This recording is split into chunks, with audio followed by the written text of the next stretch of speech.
Alors bonjour à tous, c'est Aurélien de la chaîne des vidéos.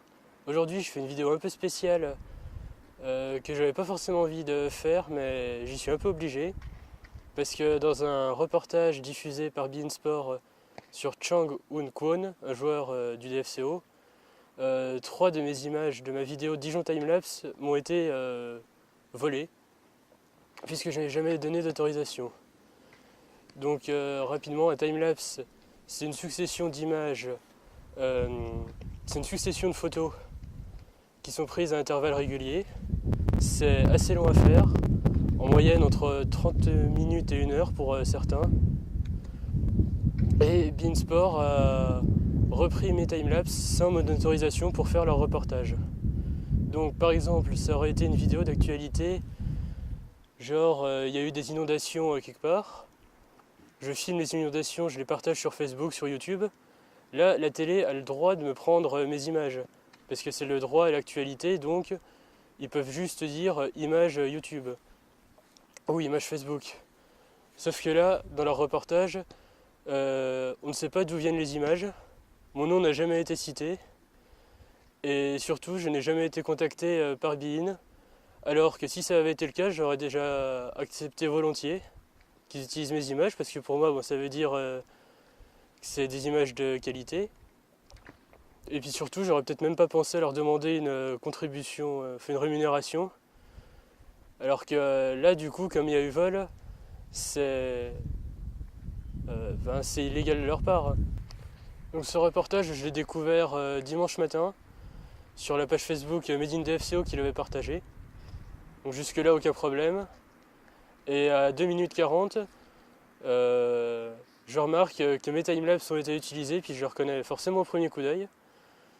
Parce que je sais que celui que j'avais tourné place de la Libération était un peu penché.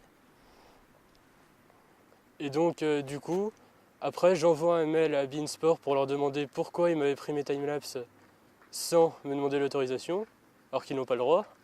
Parce que par exemple, si moi j'avais pris une image de leur match de foot, ils m'auraient sûrement supprimé la vidéo de YouTube, parce que j'avais pas les droits, ce qui est normal. Mais là c'est l'inverse. Donc pourquoi la télé aurait plus de pouvoir que moi sur YouTube pour utiliser des images? Déjà c'est une première question qu'on peut se poser. Et donc dans ce reportage, 3 timelapses m'ont été pris. Et d'ailleurs ce que je comprends pas trop dans les choix de beIN Sport, c'est d'en avoir pris 2 qui ont été tournés au même endroit. Donc il y a 2 timelapses qui ont été tournés place d'Arcy. Personnellement j'aurais plutôt choisi des autres endroits. Enfin pour varier un peu les paysages. Donc j'ai bien vérifié que ce soit mes images. Donc c'est simple, en faisant des arrêts sur image, des captures d'écran, on remarque les mêmes personnes, avec les mêmes tenues vestimentaires, les mêmes voitures, les mêmes bus. Donc ce serait vraiment une coïncidence exceptionnelle de les retrouver un autre jour que le jour où je l'ai fait moi. Du coup maintenant je demande à beIN Sport déjà une explication de pourquoi ils me les ont pris sans m'avoir demandé. Et surtout j'aimerais bien avoir une contrepartie de leur part pour ce que j'estime être un vol. Avant de tourner cette vidéo, je leur ai envoyé un mail, mais depuis 3 jours, j'attends leur réponse. Au téléphone, je les ai eus. On m'a dit qu'on me répondrait rapidement. J'attends toujours. Et bizarrement, quand je les ai appelés au téléphone aussi, la personne du service qui aurait pu traiter ma demande n'était pas là.